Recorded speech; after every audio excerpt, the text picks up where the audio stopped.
As a result of the Governor Baker's order suspending certain provisions of the open meeting law due to the virus. Members attending are Glenn Maffey, Patrick Fasanello, John Hassenjager, and myself, Bill Abbott. Any votes that we take will be taken by roll.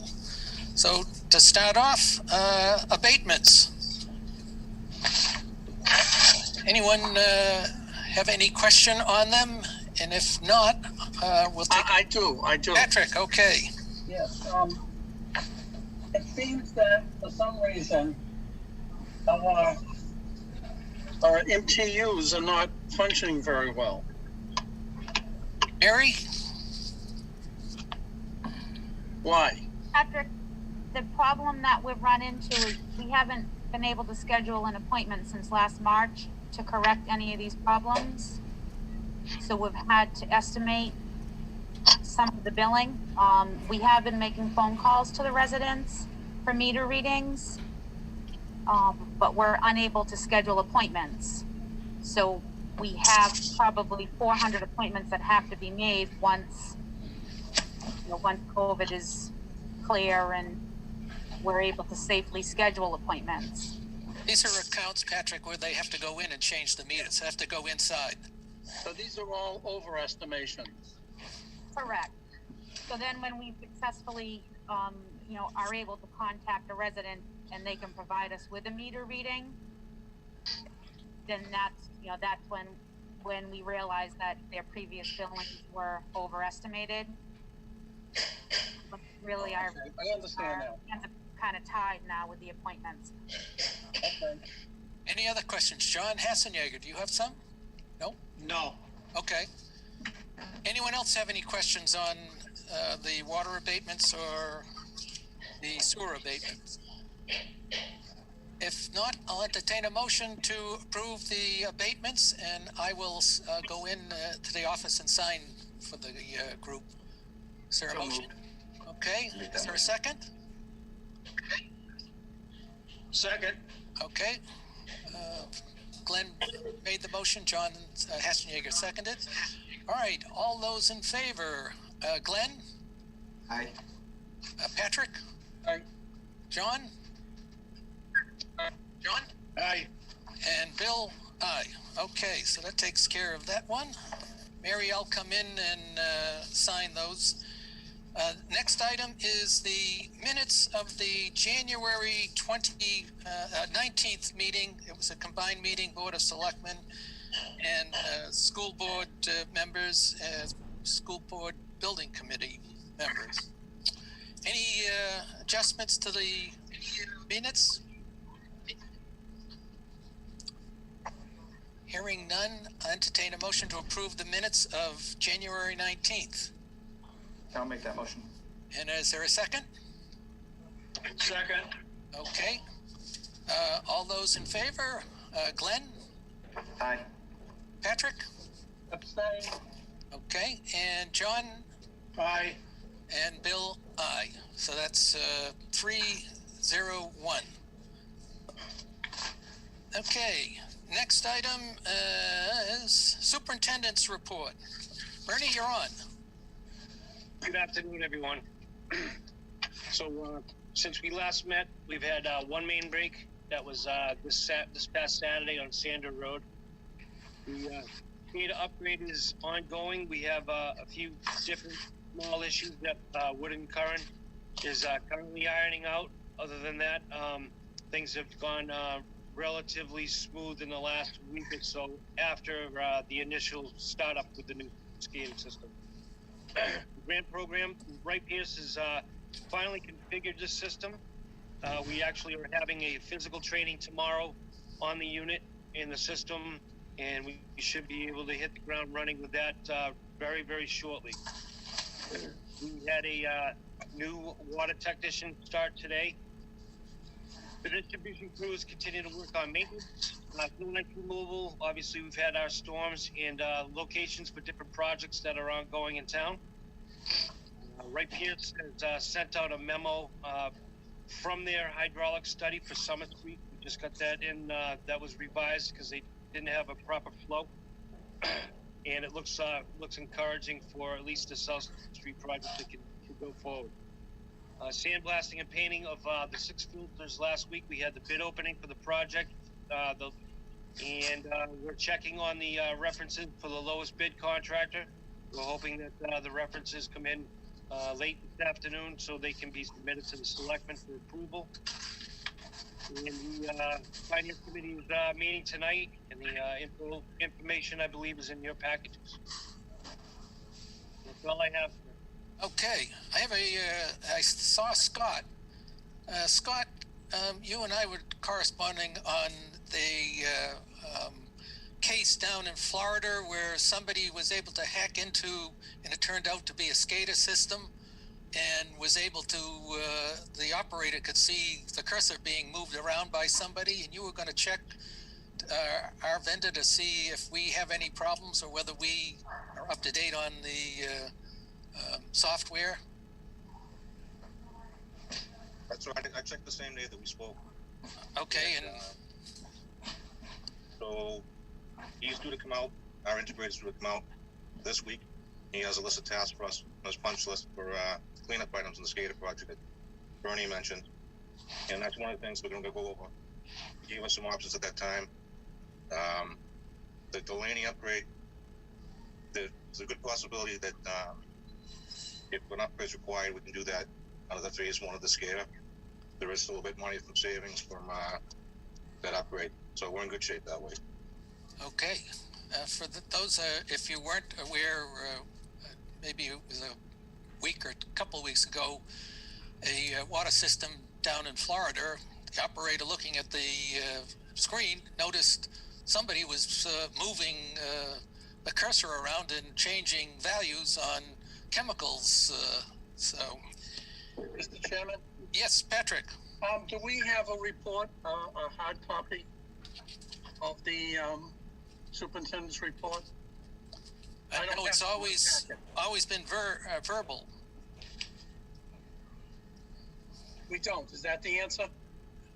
I don't have. Bernie, you didn't supply a written one. He gives it. I did not. I generally try to update it so it's completely updated to the actual law. It's given an up-to-date picture as of the meeting. So, Mr. Chairman, yes, Glenn. so speaking of national news, which you mentioned with Florida, I just wanted to ask a question about what's going on in Texas and Ohio and some other states with the disruptions and the ability to supply water to some of the communities down there because of the power outages. And I wanted to just get an idea if, where Walpole, how we're positioned in the event of a power outage. I know we have generators at a lot of our pumps, but how about our treatment plants? I mean, and I know we have some storage ability for a couple of days, but is there sort of an outline you could give me on how prepared we are for, I don't know, something similar or sort of an event where we lost power for an extended amount of time? For Bernie or for Rick? Glenn, we're in good shape as far as that's concerned. Both plants have generators, and we are actually in the process of getting a generator for another well field right now. I believe that we do have the ability to maintain the drinking water in the distribution system if we're caught short-handed. So the generators at the treatment plants, they run on gas or is it natural gas? Natural gas, sir. So as long as they have natural gas, then we have the ability to run the plants. Yes, sir. Okay, anything else? All right. Bill, if I can just go one step Sure, further. go ahead. A few of our school pump stations as well do have generators as well, Glenn. Just FYI, that's another operation that we do have, and we're pretty good. I believe all but 2 have generators, and we are working on updating and upgrading that as well. We have a portable generator that can be used as well, and if we run into a problem, we generally use a septic hauler. What was the last thing that you used? If we run into a serious problem, we use a septic hauler. We're calling a septic hauler. If the wet well gets too high, we'll monitor it and maintain it by use of a septic hauler. The septic hauler will We'll make sure that the pump station doesn't get overwhelmed, and drop the load at the septic facility that we have on Robbins Road. Okay, thank you. Okay. The hour being 10 past, we have Gary, who's the chairman of the Walpole Trails Committee, with a request to use Jarvis Farm, one of the cabins. So, Gary, and this is something, Glenn, you put in the request, I believe. I did. Okay, Gary. Thank you, Bill. And commissioners and other folks, this may be the first time I've met some of you. I want to give you a little bit of background. My involvement at Jarvis Farm or Sharon Country. So I moved to town in 1992, and sometime in the late 90s was the first time I went out to the property. It was wintertime. I was snowshoeing, and so I live off of Washington Street on Stonehill Terrace, and Jarvis is pretty close by. So over the years, I've been out there a few times, most frequently in the winter, just because I like to cross-country ski and snowshoe. So the property I have for many years, and I respect the history that's there. So I have a couple quick stories. Work at Jarvis. Just call them, let them know you're there. 3 o'clock. Doing something in maybe shed 13, some Trails Committee stuff stored in there. And I came out, and there was a guy about my age in front of our building, and it turns out it was Greg Hirschman, the son of the Hirschman family that ran the camp for so long. And he was just down looking at the nice the board that's down by the pond. It's got a picture of his mom and dad. And he likes just to come out to the property and walk around it and so forth. And we wound up talking for about an hour about the history of the place, and also one of the issues that I'm aware of, and maybe you folks are too.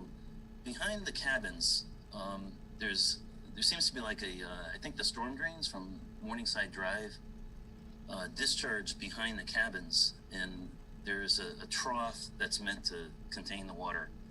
And I've put a couple stormwater diverters behind the cabins because the trail gets flooded otherwise. Anyways, Greg and I talked for like an hour about that ditch and how the Hirschman family used to spend a lot of time and effort keeping that gully clear and all sorts of different things. It was really neat talking to somebody that grew up on the property. So that's one thing. And another thing, so you're probably aware that we've had first day hikes at Jarvis for 3 years now. So going back to January of 2020, I was in cabin 13, putting away folding tables and different things related to the first day hike. And I was just ready to lock the door up, and this woman and her husband came over and said, oh, the lady said, hey, can I go in the cabin? And I thought it was kind of a strange request. I'm like, yeah, sure. And then, so this is somebody mid-50s or so.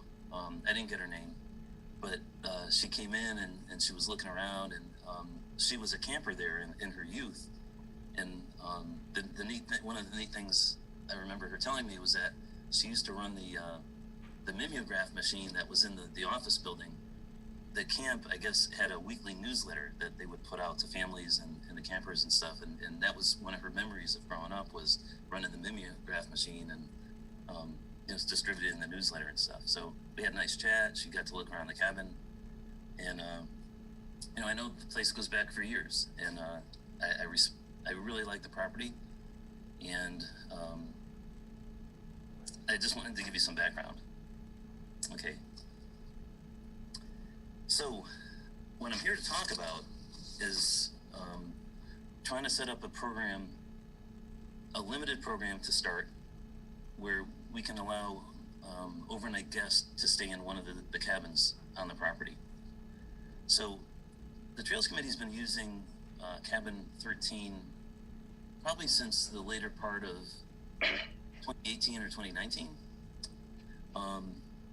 and it's been really convenient having a central place to store some tools that the trail committee owns, a pole saw. It's a place where I store extra tools. I have files from the Trails Committee and also the Town Forest Committee in there, and it's nice having a place.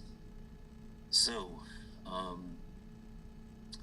as the Boardwalk Project, so before the Boardwalk Project began, Walpole is part of the Bay Circuit Alliance.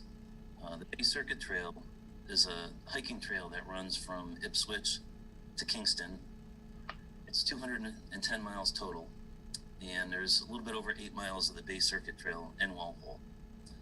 And so in 2017, before I even knew that we had won the grant that paid for the boardwalk, I was talking to my Bay Circuit contact, and I said, hey, we're hoping to do a crossing between the town forest and Jarvis Farm.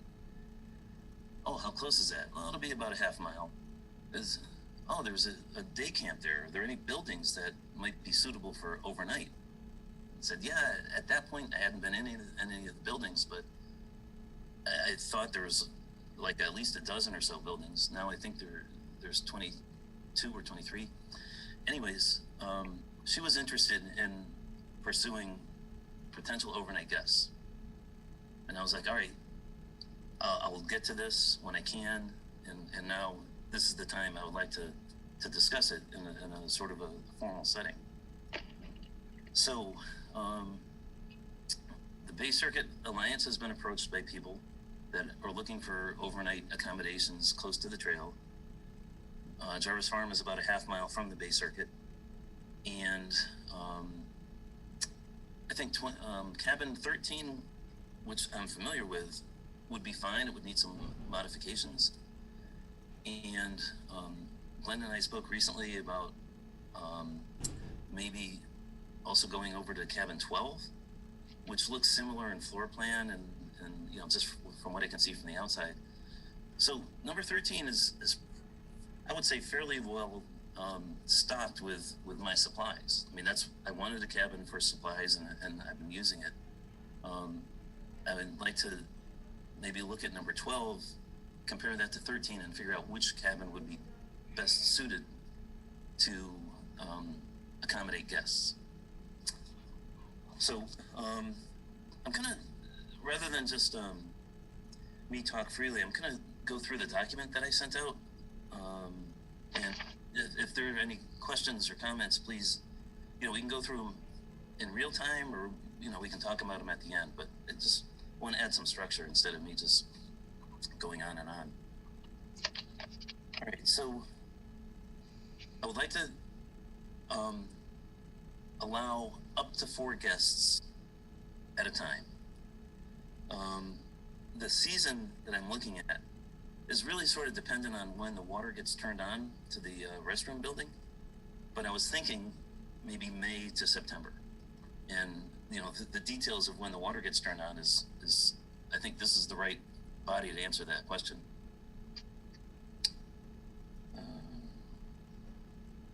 So I'm looking to do this on a trial basis for 1 year, and at the end of the season, I'd like to get back before this group and see what we learned, what could we do better, what worked out well. Okay, so the stays, the duration of the overnight stays, this year is going to be a little different than next year. So Brendan from the rec department at this point does not anticipate having the day camp Walpole Woods due to COVID considerations. So that gives me and any potential guests a little more freedom in terms of their schedules. What I had in mind for when camp is in session is that any overnight guests cannot interact with our campers at all. So, based on the conversation with Brendan, we'd be looking at they would have to delay their arrival until about 6 p.m. or so, depending on what Brendan has going on a certain day or week. And then they would need to be out of there by 7 a.m. when the camp begins. So that would be in the documents that the potential guests would sign. They would be aware of that. I would reinforce that with phone conversations. But it's important that they understand, and I certainly understand, we can't have strangers mixing with campers.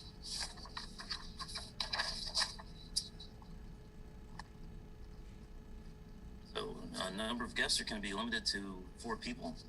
I think leash dogs are okay. I don't think we want dogs in the cabin, but people go there to walk dogs anyways. So parking of cars. I guess I'd like permission for 1 car a night.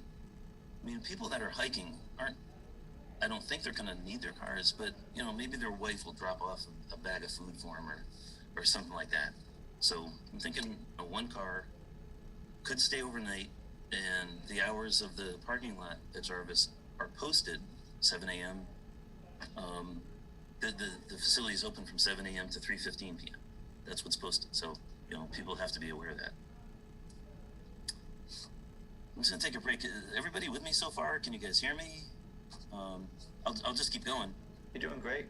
I'm pretty familiar with this already, but I think you're doing great. Okay. Just when people talk for me for too long, it sometimes glaze over. So just want to make sure I'm still have my audience. Okay. Restroom. So I would need a key to the restroom building so I can unlock them if I have a guest. And this is a question. I hope that's okay. So rental form or agreement. So I attached a form that I downloaded from the town of Hanson, and I sent that out as an attachment. I'm going to work on an agreement tailored to Jarvis Farm and tailored to Walpole. I just grabbed something that I found. I only found out about this meeting last Wednesday. I didn't have enough time to make something from scratch. But the town of Hanson has, I think, the important parts. There are rules that are spelled out in that document. There's a fee, and I like the idea of a security deposit. Anybody that's rented anything is used to that. And I guess just rules on the property. For example, we don't want people swimming in the pond. So the rental form, I guess I'm more than happy to come back in front of this group once I have a final version of the form, or I can send it to Glenn or Bill, and you guys can look at it. However, I just haven't gotten to the point where I've created my own yet. This is the bottom line. So payment. The payment will be expected when they turn in the rental agreement form. And I was thinking a paper check made out to the Trails Committee gift account, or a Venmo electronic transaction, which is comparable to like PayPal. That would also go to the Trails Committee gift account. Right, for a fee, I'm looking at $40 a night with a $200 refundable security deposit. Right, so the next thing, modifications to cabin 12 or 13. So I've never been in 12, but cabin 13, so what I envision is, like, I don't want stacked bunk beds. I don't want the liability of somebody falling out of a top bunk is one issue. And then I've stayed in plenty of cabins myself when I've gone, and nobody ever wants the top bunk. It's a pain in the ass. It's much better when you have a surface where you can open up your backpack and spread your things out. So I'd like going to build 4 flat bunks placed around the floor. Now, cabin 13 has bookshelves on 3 walls that stick out about 18 inches or so from the wall. So that would interfere with bunks. I could take the bookshelves down, but that's why I want to look at number 12 just to see if that doesn't, if that's laid out differently, that may be a better one to put the bunks in.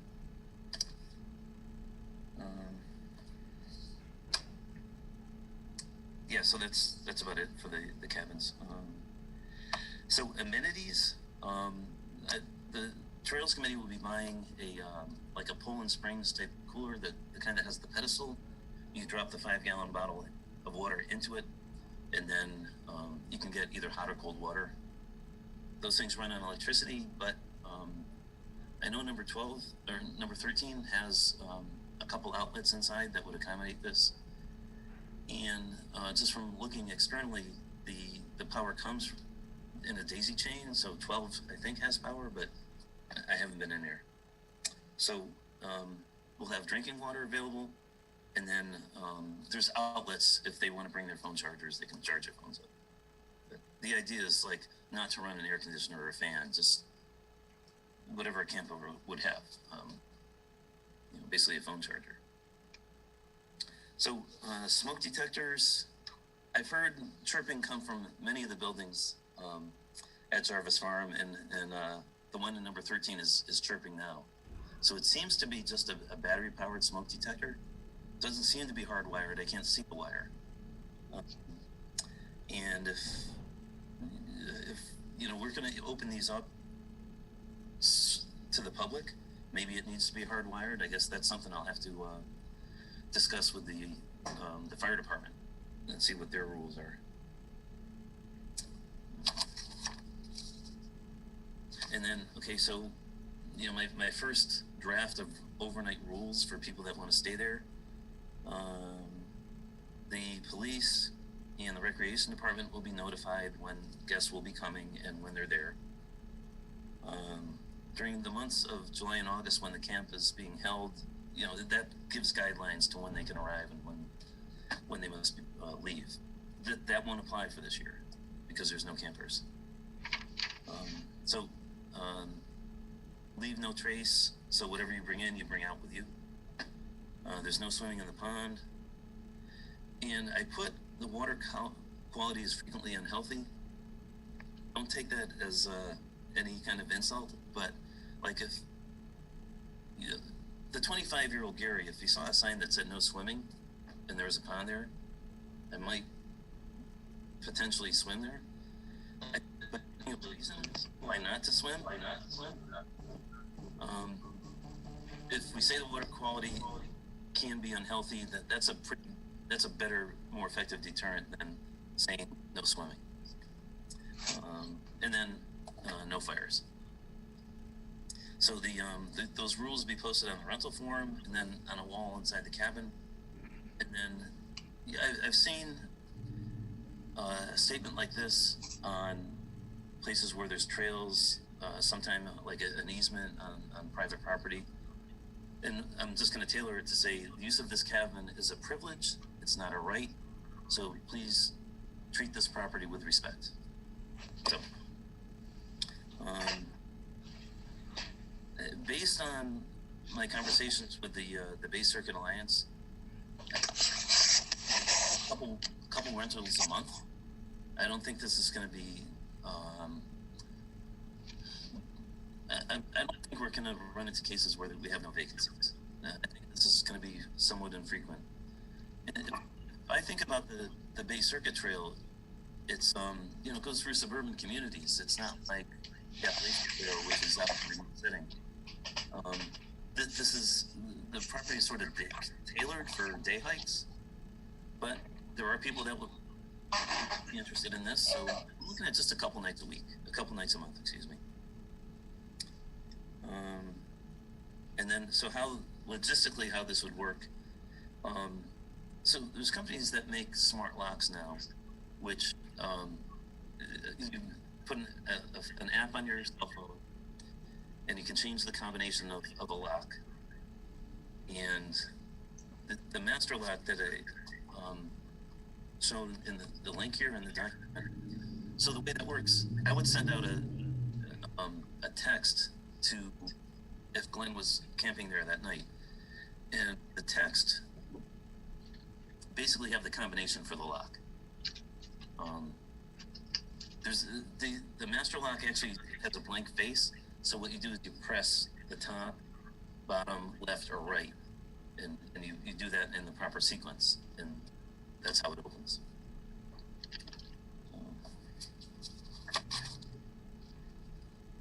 So That's about all I had. Again, I wanted to start this conversation.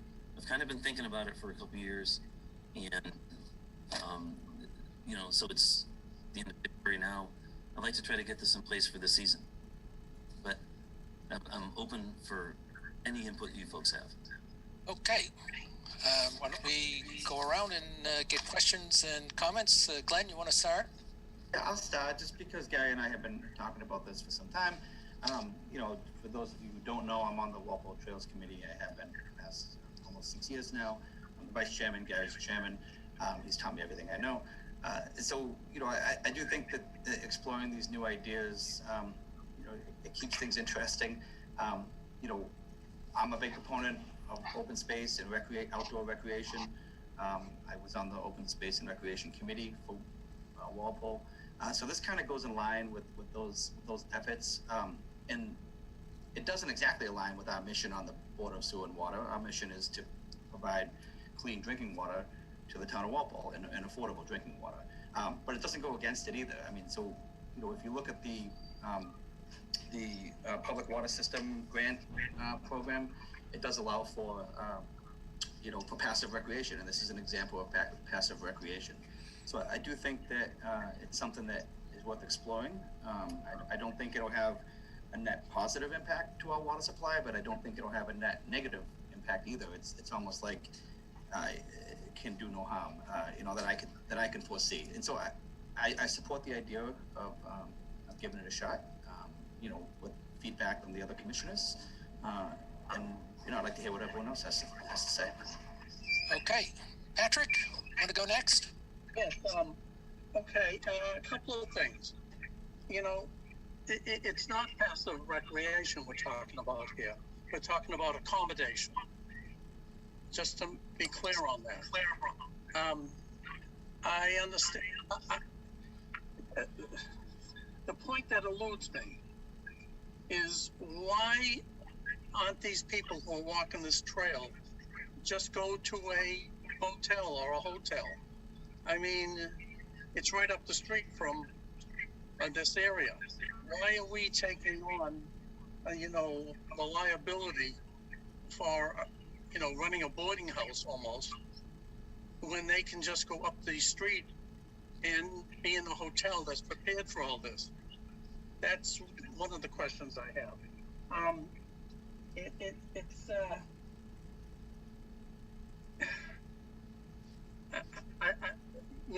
I know that we encourage people to be in our watershed because they act as our security. But the primary purpose of this property, which was purchased by the ratepayers and not the taxpayers, is to protect the water supply. For instance, it said here in this letter I have that so since the Trail Committee already utilizes Cabin 12, I didn't even know they used Cabin 12. Is the Trail Committee paying us for using Cabin 12, Mr. Chairman? No, I don't think, and it's a town committee.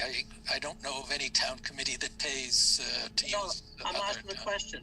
Are they paying us? I think I said I'm not aware that they are and don't think that they are. They're not then, right? But they are using the cabin and they're using electricity and anything else, the water. They're using the sanitary facilities. But the ratepayers have to pay for that. Okay. Not the town now. You're saying yes. It's the town committee, right? There's two separate distinctions here. So my question is, they're not paying for Cabin 12. We probably should think about charging them for use of Cabin 12 because it's only fair to the ratepayers that they don't subsidize some town committee. Okay. Any other questions or comments? Well, now the trail is I guess reading this is like 200 miles long. Is this one person gets on the trail and starts to go through the whole trail? They come to Walpole and there happens to be a cabin there. but on the every other night they're sleeping someplace else. I don't see why. I don't understand why we should be the ones.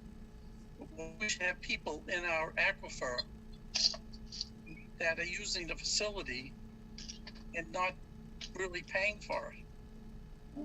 We do allow campers at Jarvis Farm from time to time. Boy Scouts, for example. Yeah, that's a little different. It is. Yes. But why is it different? Well, first of all, the Boy Scouts have a national presence. There are kids in there. They're adult supervised. There's a group. There's safety in numbers. There's a whole bunch of reasons. I can't read them off now. That's okay. But All right. That's having, actually, if you look at the record, I voted against the Boy Scouts being there. You understand that? Yeah. Because of all the cars. And in good conscience, any use of that particular area before it can be used, I believe we should have a parking situation that protects the aquifer. And we haven't gotten there yet. And I see Mr. Mattson is on the line. Is there any progress through you, Mr. Chairman, with the construction of a parking lot that's appropriate for that area? Rick? Through you, Mr. Chairman, as well. No, there has not been any progress made since we last spoke 2 weeks ago. Okay. Why? Hasn't fit into our schedules as of yet. Okay, so we're just letting this roll and we're kicking this can down the street. Is that what we're doing? Bill, can I add something in just to piggyback on what Rick said? Okay. The capital budget process isn't until the fall. So if the sewer and water commissioners want to submit a request on that one, we would have to get your request in by the summer. Capital budget would consider it, and then we go to fall town meeting for the funding. So that would be the process that we should follow. So I don't think, have you guys voted on that or not, whether or not to pursue it? Because Patrick, to put it back on you, we need you're the elected board and commission that we work for. So we need your board to provide us with some guidance and direction on that matter. As a full board. It's not as one I member. provided. I know you as one member have, but the rest of the board hasn't weighed in on it. So Right, just tell us if you want it. If I just could, we will have all the figures and necessary information available for you to make the board to make an informative decision as to whether they want to proceed with a capital improvement or not by this fall. Okay. So along the lines of the time frame, Patrick, we will have the information that you need to make a proper determination. Okay. John Hassenjager. You're on mute, by the way.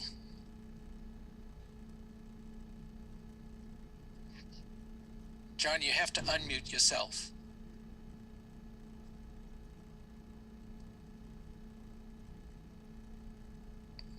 Little microphone. There you are. You are unmuted. Okay.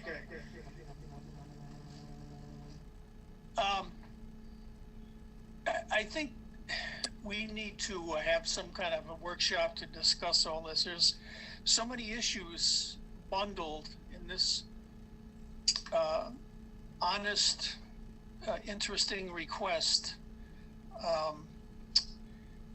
but it's creeping, a creeping takeover of Jarvis Farm, and that's okay, as long as, I mean, we had somebody who wanted to just do that, to contract to run a sports camp and to pay us an annual lease fee, and they were going to run a program up there and do whatever.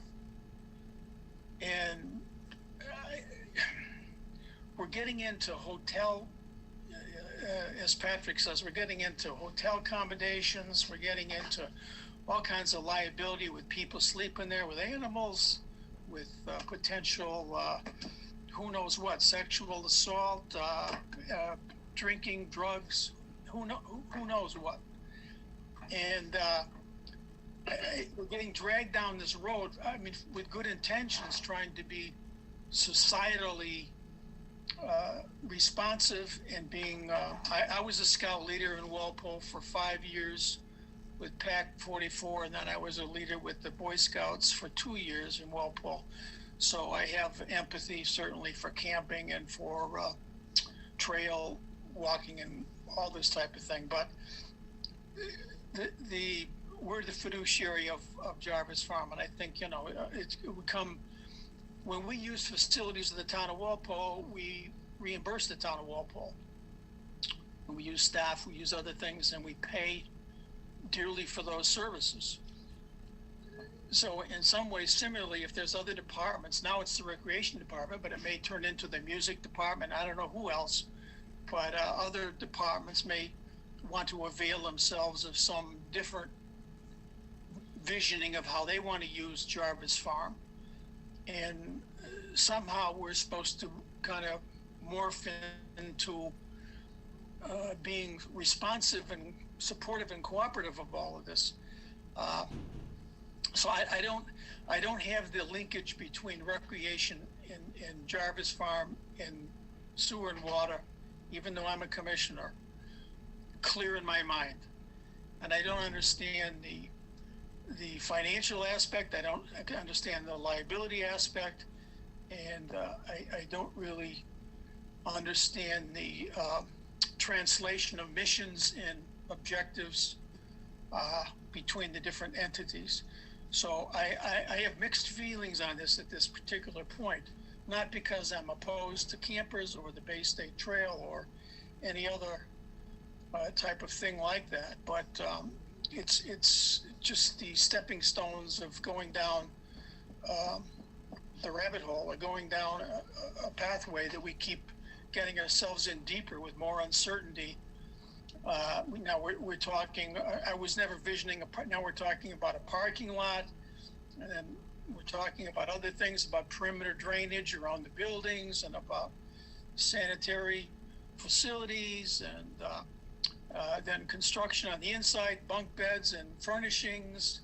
And, you know, there's just a lot wrapped up into this. It sounds like a simple request, but it's a very complex request. And although Mr. Riggett is certainly an admirable community volunteer and has done great works along with Glenn, that's really not the point. It's not to tarnish in any way his proposals or ideas or what have you, but I think we just have to maybe take a step back and try to unwrap all this and try to get some foundation of what should and shouldn't happen at Jarvis Farm, and do we want to promote it as a commercial basis or as a some basis where someone else takes total responsibility within guidelines that we give them, or do we want to be the den mother and the caretaker for all these different types of things?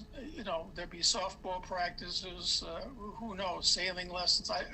I can only imagine all the different things that can come down the pike along the lines of this. And we kind of handle it on a haphazard kind of basis, just as catch can as they come over the transom. But I don't think that's really the way to do it. So I would have hesitancies of just giving Mr. Riggett a green light, not to thank him and congratulate him on his ideas and so forth. But I think we need to have some workshop or something to get ourselves organized as to how we want to approach and maybe consolidate the utilizations of Jarvis Farm, and how deep do we want to be involved in the weeds of that, or how independent do we want to be? And from an economic point of view, what makes sense if we can have revenues back to the ratepayers? That probably would be a good thing, of some responsible rate, not a prohibitive rate, but some kind of formula. Okay. I'm uncomfortable with the approach, Gary and Glenn. There, it's Jarvis Farm is right in a neighborhood of Morningside Drive. You know, when we're dealing with the Boy Scouts or you know, Little League or something, it's usually a local group. We know who we're dealing with. There is somebody that's responsible, and here it's, you know, just somebody could be anywhere I'm just leery of doing this. One question I'd have is to talk to the police. Are they interested in having people staying out at Jarvis Farm, even though just as a general question, rather than, yes, I noticed you said they would be alerted to if somebody was staying there. But if they have a position,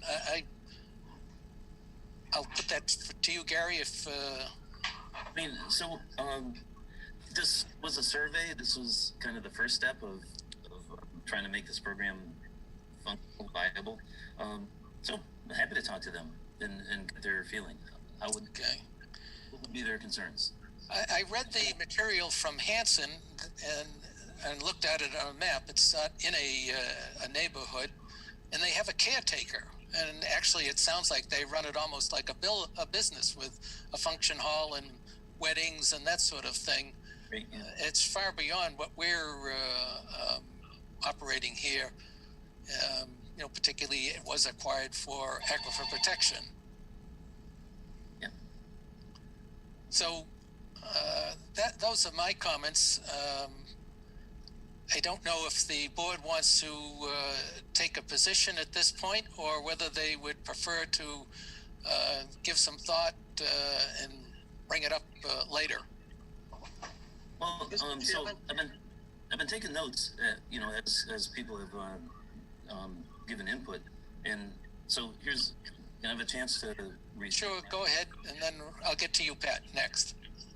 Right. So Patrick asked about how is it making the distinction between making accommodations and passive recreation.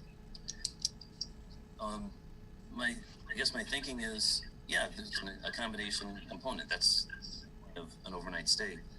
Yes, there are hotels in the area. There's one right at the end of the access road. But people hiking, they want like a more natural experience. The cabins are set in a wonderful natural setting. I just wanted to take advantage of that. Is the Trails Committee paying anything to for use of it? And it's cabin 13 that I'm in. 12 is the one next to it. So we are not paying anything. We're not paying a rental, and we're not paying for electricity. I don't use any electricity except to turn the lights on, but and then as far as sanitary facilities, I've been in there once, I think during this most recent New Year's Day hike. It's the first time I'd ever been in the facility because it's normally locked. So the Trails Committee is not taking advantage of the sanitary facilities at all. Let me see. Okay, and I think so. John also mentioned the financial aspect of what money is coming back to water and sewer, and so in my proposal, the document I sent out, I said make the checks out to the Trails Committee gift account. I'm happy to split it, whether it's 50-50. We can think of the numbers, and that seems reasonable. Using water and sewer property, I don't have a problem at all having some of the money going to you guys. But I would be paying for the water, and we can put a meter on there to track the electricity to make sure that the Trails Committee is charged appropriately. So yeah, it makes sense, and it seems like the right thing to do to make sure that some of the money comes back to water and sewer right here. Construction in the cabin would be 2x4s and plywood, and I mean I don't want to get too deep in the weeds of with the number of 2x4s and plywood and whatever. If we could keep it more at higher, we got a rest of the agenda to go through here, Gary. Yeah, sure. No, I'm just notes I took when everybody was giving their input. So yeah, I'm going to make some modifications. I don't know if I would call them permanent, because I would just be building frames inside the buildings. And then, so, John touched on a subject that we've been wrestling with in the Town Forest Committee. So the Town Forest Committee from time to time gets requests for people that want to do different activities. Geocache, ultimate frisbee. They want to set up their little baskets and not ultimate frisbee, but frisbee golf. And we are currently a current topic of discussion with the Town Forest Committee, developing a mission statement. And, I think we're getting off topic here, Gary, if we're talking about, frisbee golf and but I want to get back to whether we're interested in pursuing this, whether we want to say no, whether we want to say yes, or whether we want to think about it. Okay, but in the context of what sort of activities you want to allow or not allow, the mission statement sort of helps guide your decisions. We're working on that now with the Town Forest Committee. Maybe that's something you guys want to consider as different activities come up. So somebody wanted to do a camp, a sport camp, and pay you guys money. I'm looking to do overnight accommodations. A mission statement would help be the bar in which you measure these things against. Bill, your statement about strangers in the neighborhood, I will absolutely talk to the police and get their input and see what they think. But again, the cabins are removed from the neighborhood, and I probably wouldn't do background checks on the people that want to stay overnight, but I would have their contact information. So, it's not like a stranger would be passing through. There would be some traceability.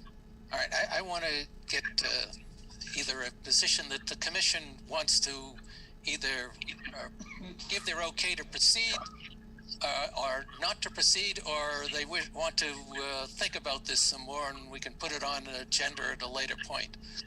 So I'll entertain a motion for one of those three options. Yeah, I'd move that we suspend this proposal for further future action and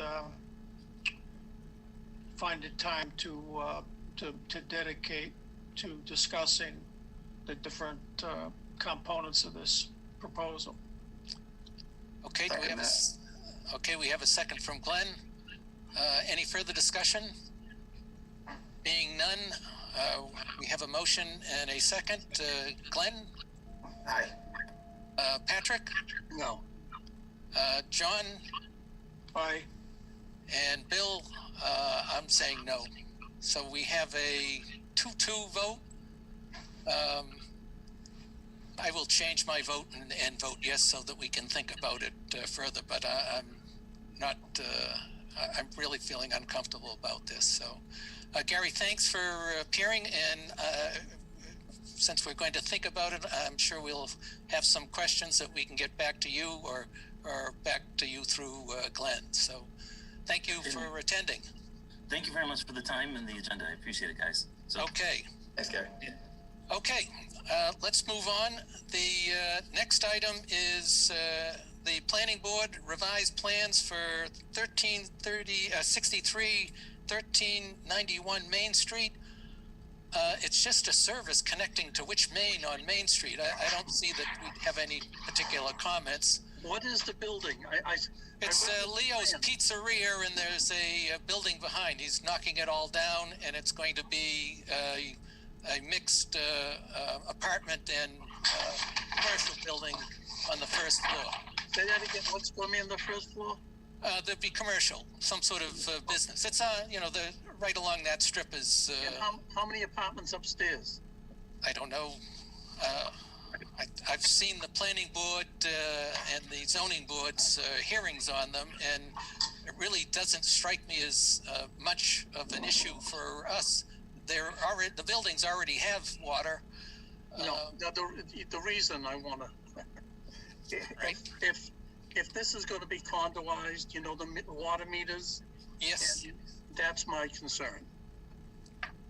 Okay. Okay. If there's going to be, 3 apartments up there, if they're going to be, if the store's down below, I don't know how many stores are going to be there, but if they're going to have like 2 stores, they should each have their own meter because they might be condoized in the, is that a word, condoized? Made into condos. They should be, we should have separate services so that we don't get into a problem. Okay. That's the only reason I'm interested in the apartments. I want to know how many discrete units will be there. Okay, and I've looked through the comments that the town engineer has with their responses.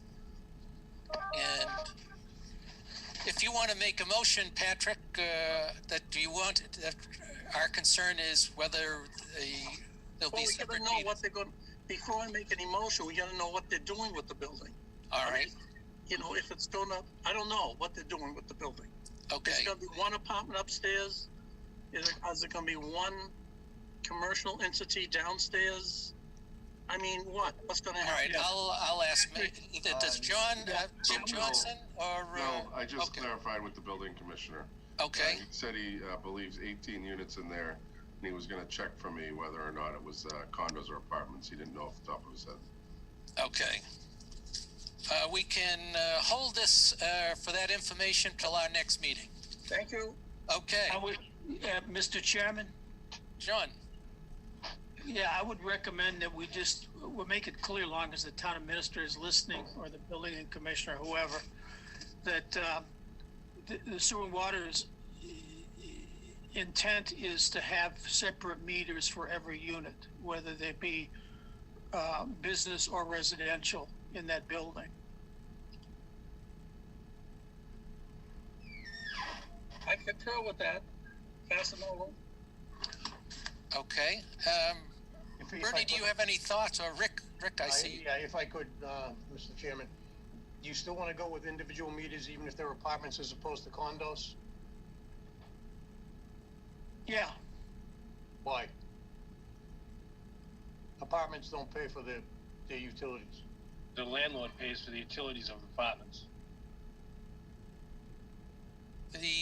John, I think we've lost your voice there. The side of the building are the garage doors for the parking, for the rental units.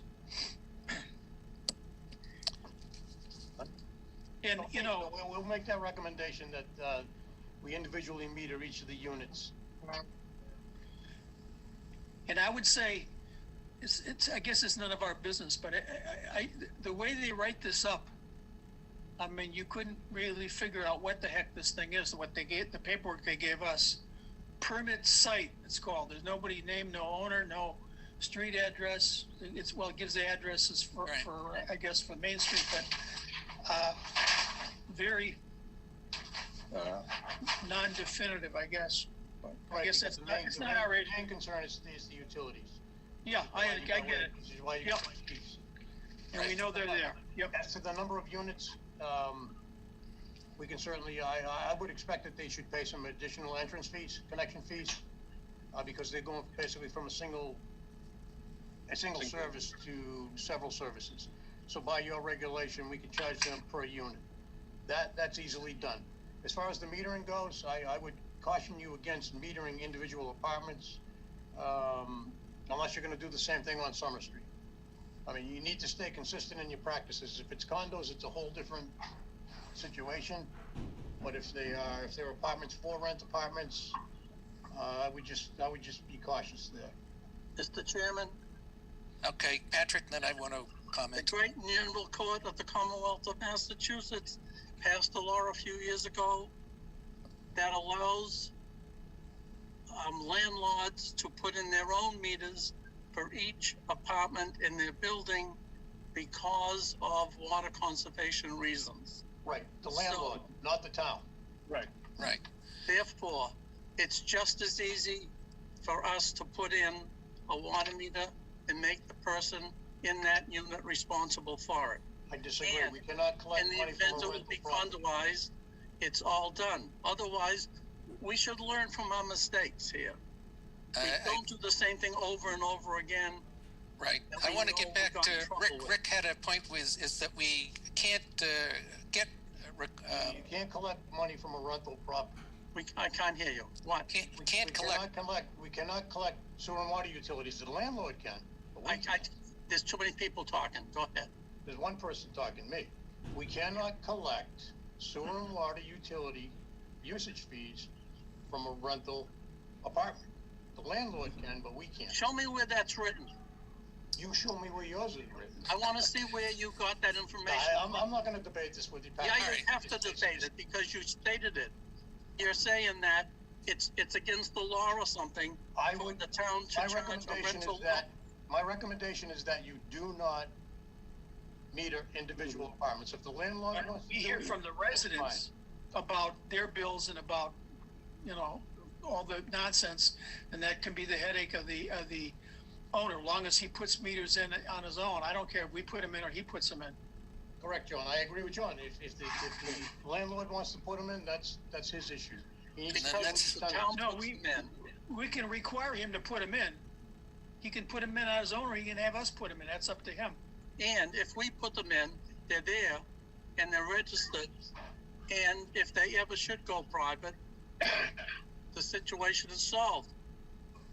We have ways of dealing with condos in the Munis system, and because there are apartments that do get converted to condos, and there's a perfectly sound way to do that.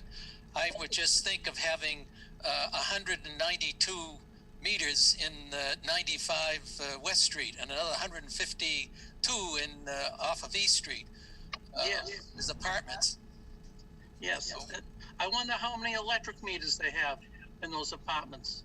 What do you think that unit has? They have a for electric zillion meters? gas meters. Or gas meters.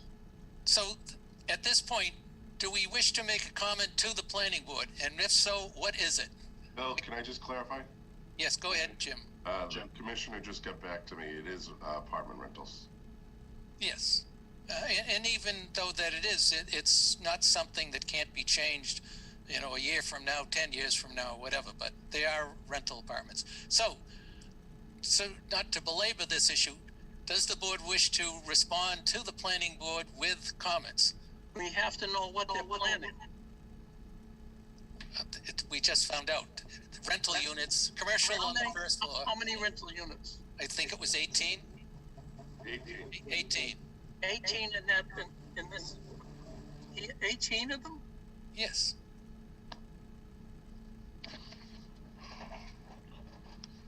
Hey, Bill, I have a suggestion. Since I'm on here, town council's looking at this for me. I just asked her, can the commissioners require a new apartment building to have 18 separate meters? Can I wait till she gets back to me? She said she's looking at it now. All right, we'll continue on with the next thing, which is a planning board request.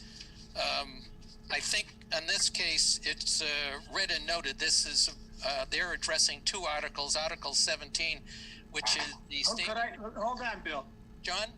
Yeah, I'd like to, since Jim jumped in there, I don't like that approach, Jim. In other words, the commission's gonna make a decision, and it's up to the town council to defend our decision. I don't need the town council to tell us what she thinks we can do.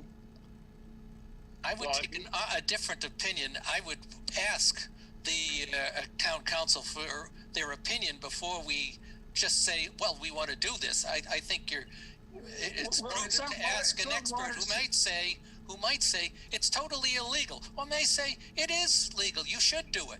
According to asking a professional for their advice as opposed to, in this case, four laymen saying, well, I think we should do whatever, and then we end up, because we didn't ask an expert on this, we end up having some sort of a lawsuit. And I'm not suggesting we will on this, but just the general issue, if you want to know, have a legal question, ask an expert.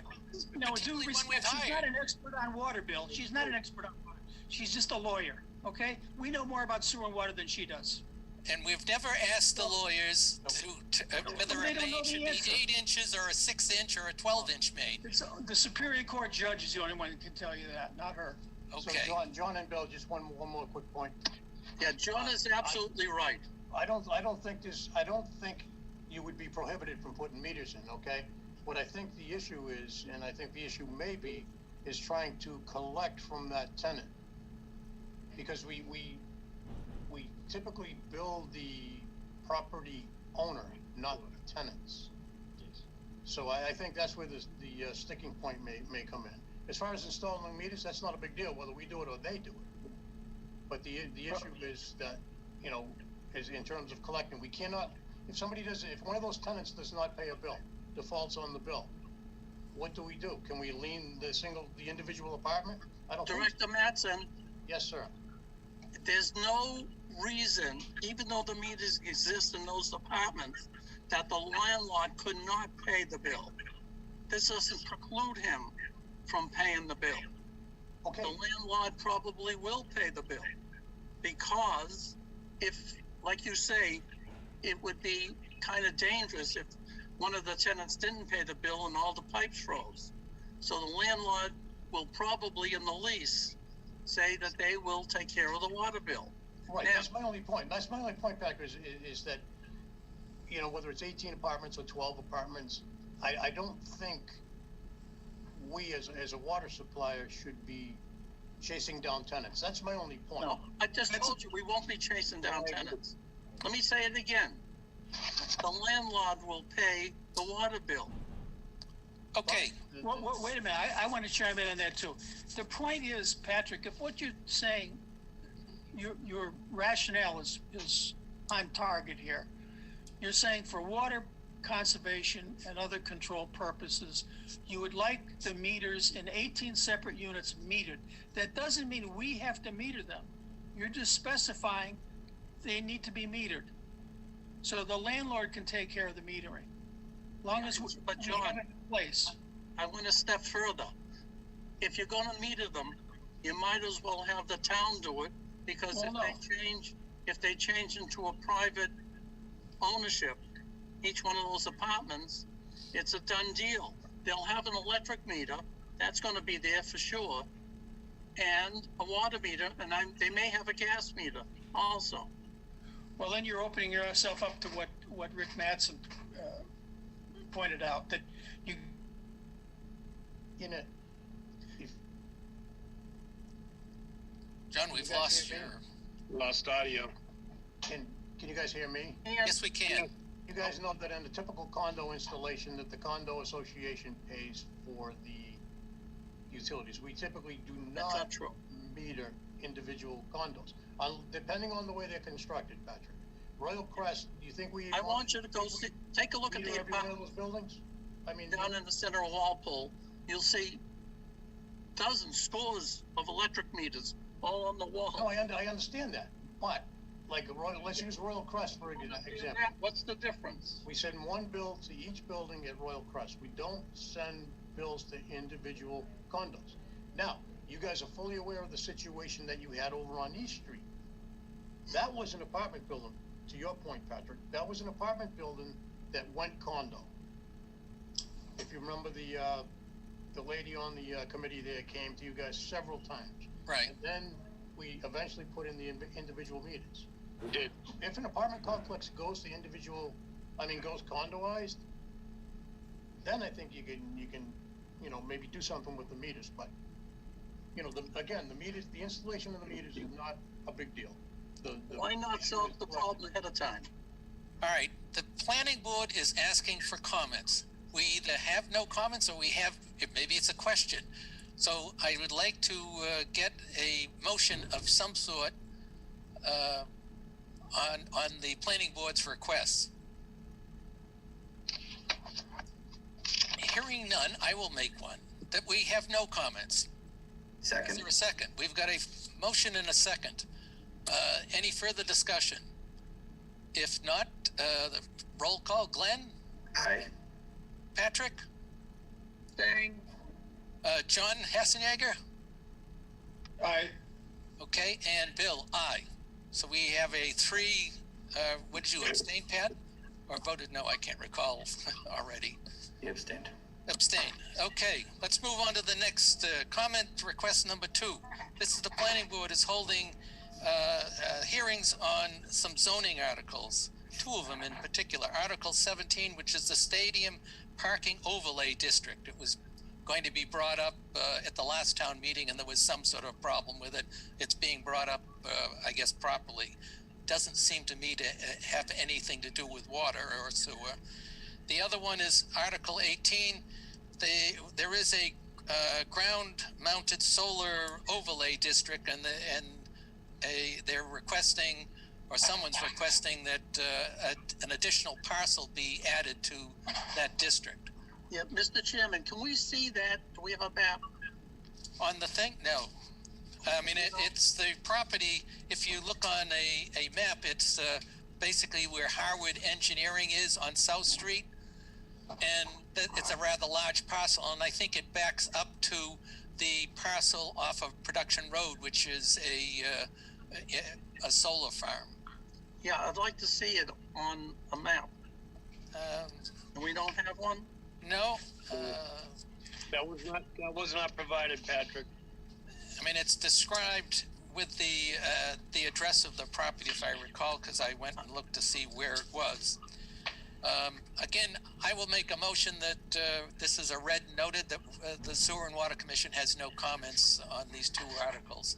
Is there a second? Who's the petitioner on that, Bill? Bill Mackey. On both of them? Yes. Okay. Who's his client? Harwood Engineering owns it. That's for Article 18. Yes. The first one is the Stadium Overlay District. Oh, that Stadium Overlay. Yeah, I'm sorry, I was thinking of that. That's Cindy Hogue and Jack Wiley is the co-sponsor. Okay. We have a motion. Is there a second? There's no comment. A second. This is no comment. Okay, we have a motion and a second. Roll call. Glenn? Aye. Patrick? I'm voting no because of lack of information. Okay. John? Aye. And Bill? Aye. So 3-1-0 on this. Okay. Correspondence number 1. This is the regular information that I provide the commission with the revenue numbers for FY21.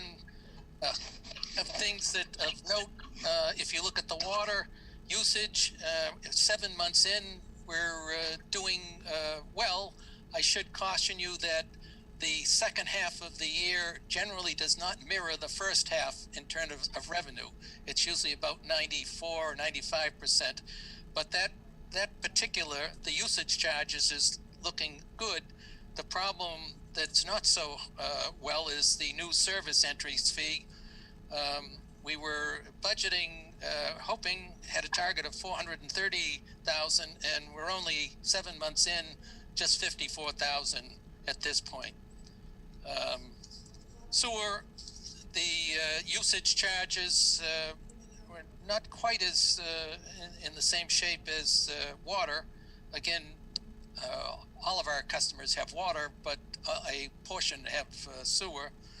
The entrance fees, the budget, or that when I broke it all out, was 60,000. We're at 23, which isn't too bad, and also we're not talking big numbers.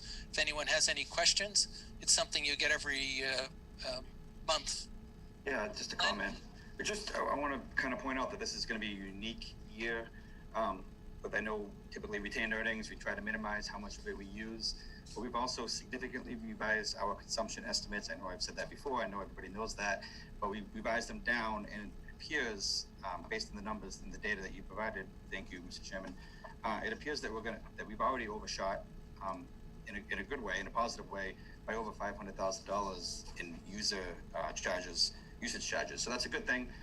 We're on track to beat the consumption estimates. And so if we do, that money is going to flow into retained earnings. And so even though we need to be cautious about the extent to which we use retained earnings, if we over collect money because we underestimated consumption, I think we should be prepared to, on a one-time basis, rely on retained earnings a little bit more than we normally do. If in fact that's the case, if in fact this extra money has flowed into retained earnings, I just want to point that out, that we should be aware that that is what happened and why that happened.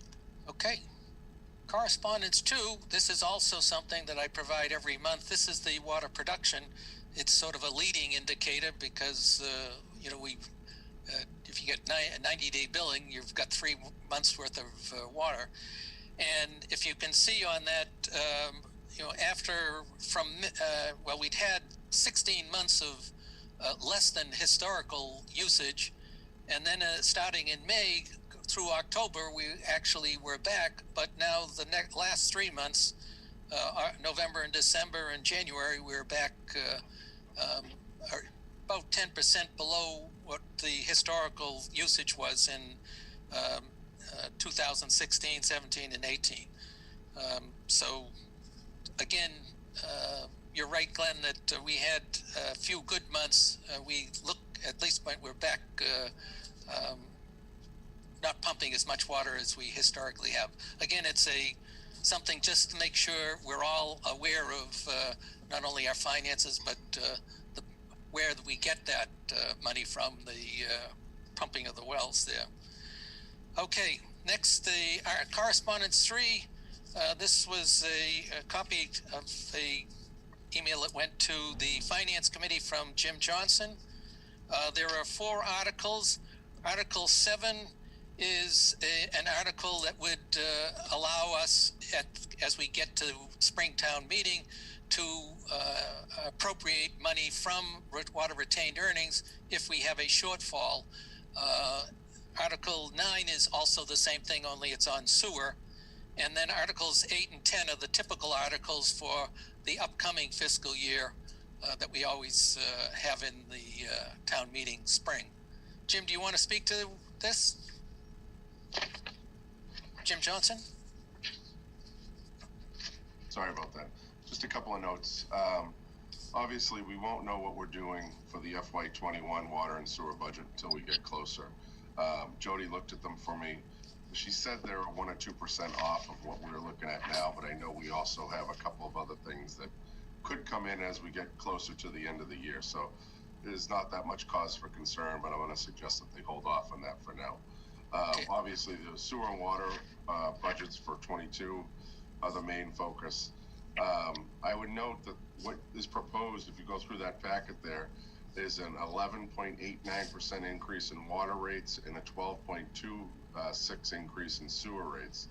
That's proposed that way because right now it's not using any type of retained earnings. If the commissioners, I know in the past we have done some retained earnings. Jody's gone back to as far back as 15, and we have a history of using retained earnings to help keep the rates lower. If you'd like to keep them in the 5% range, that's roughly going to cost about, I think it was $200,000 from retained earnings in each account. So if you wanted to keep them in that range, you obviously don't need to make your decision now, but it's something that, as we get closer to town meeting, the commissioners are going to have to provide us with some direction on. This is the reason on our last meeting I brought it up, and it was just so that we were aware at the halfway point of the fiscal year, this is what it looked like, not using any retained earnings.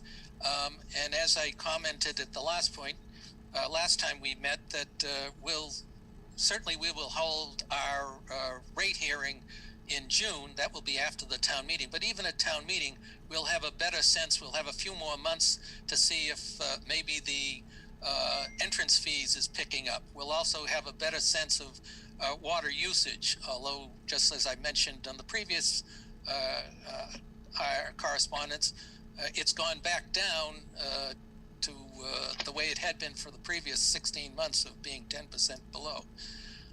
So what I would like to get out of this is a vote from the commissioners to support those 4 articles. They're more or less routine budget votes, but I'll make a motion that we are in support of Articles 7, 8, 9, and 10. Is there a second? A second. Thanks. Okay. We'll have a roll call vote. Glenn? Aye. Patrick? Aye. John? John Hassenjager? You're on mute, John. I think we lost him. Aye. Nope. Oh, there he is. We're back. And Bill, aye. So Jim, at the Finance Committee tonight, we have voted to support all 4 of those articles. Okay, thanks. And And then in the future, we're gonna just, when Jody and I work with Rick and Bernie, we'll obviously identify the funding sources, but it would help as we get closer to get a sense from the commissioners, what do you want to do about the rates? So. Right. Okay. And would be not be appropriate at this point, since we still have a number of months with potential entrance fees, and we'll also get a better sense of water usage. Yeah, okay. But the motion will have to, if you do want to use some rates, we probably build in those rates, and $200,000 from retained earning as part of the funding source. So correct, but we don't know that number until we get closer, and yeah. So we understand. Yeah. Thank you. Okay. Thanks, Jim. Okay, and policy review, none. New business, we just took care of that, approving and voting those 4 articles.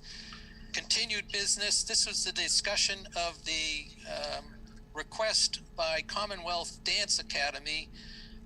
They wanted to use Jarvis Farm from 8 a.m. to 8 p.m.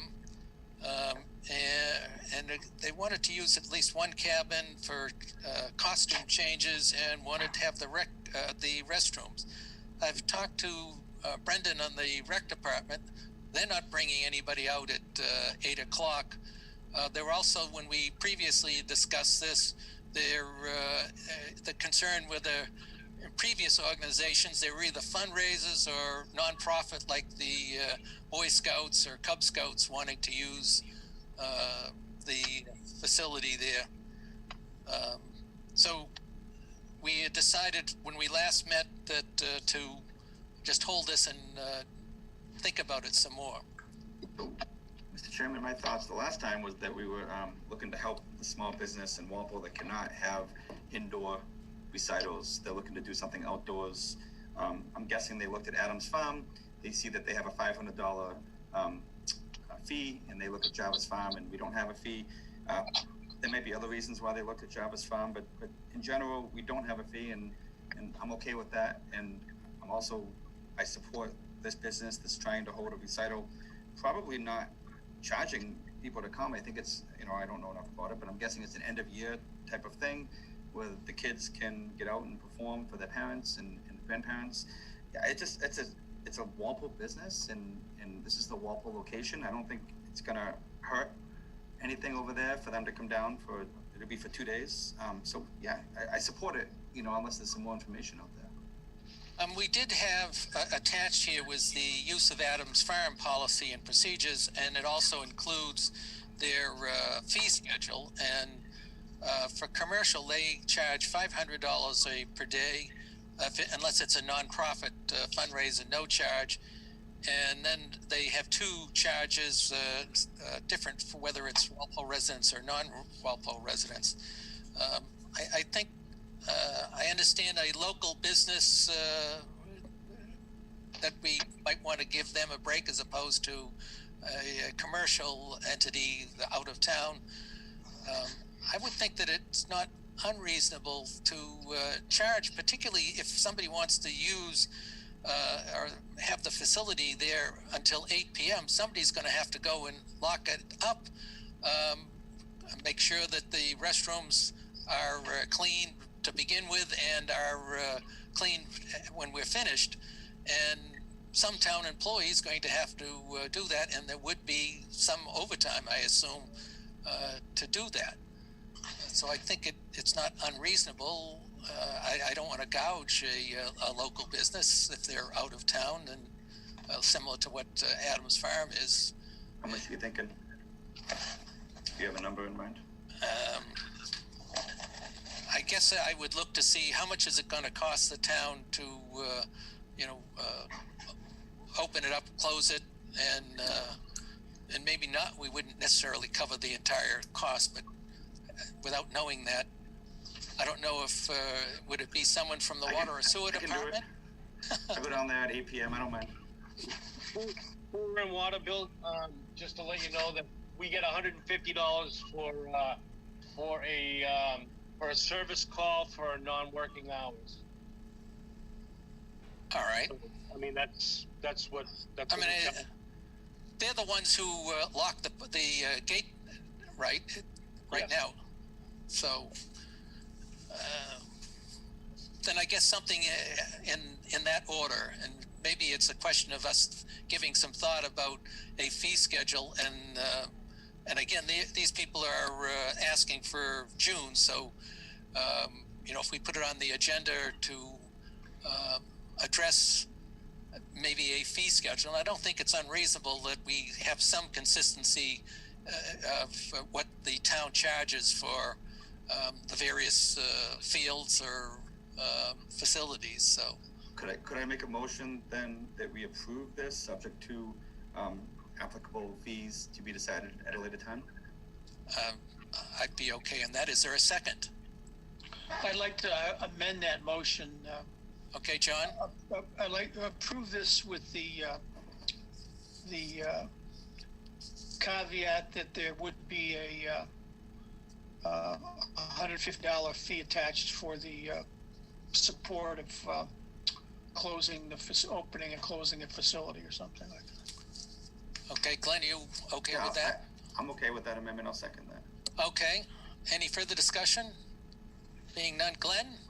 Aye. Patrick? No, John Hessenjager? Aye. And Bill, aye. So 3-1-0. And that, I believe, completes our meeting. no, Mr. Chairman. Patrick, you have something? On the discussion items, I know it says none, but if you cast your mind back to the last meeting, Right? which was terrible for me because it was cutting in and out. This is Right. much better, by the way. Good. The gun club, where the gun club is, and where that they're putting in that new development. Correct. If you go down the street a piece, not very far, I saw a sign there saying, land for sale. Are you aware of that? Yes, I go by that frequently. Okay, I think that's okay. this parcel. They have access on to Lincoln Road, and it abuts Deerfield, if I remember, and they were going to have access from both. Yeah, this is new land for sale. All right. Well, it was a big sign. I don't know, maybe like a sheet of a plywood size, and it's been there for some time. I don't know if there's a new if sign. that's, what I'm curious about is that, you know, we were putting in these rights of way, and I just wanted to make sure whatever they're putting in that land that somebody wants to sell, that we can interconnect it in order to form our loops. That was my concern. Yes, I believe that's the same parcel of land. right, and it does have loops in there, Patrick. Well, So if it's a new parcel that's adjacent to it, I want Right. them to be able to be connected. I guess at this point, one could, if it's a totally different parcel, one could buy a parcel, and at the time when they wish to develop it, then it would go through the appropriate boards, and they would ask for our comments, similar to we happen all the time. I think you're missing my point. I think I must be. My point is that on the development we looked at, Right. if we know there's going to be developed land near it or next to it, we should make sure we have access to it.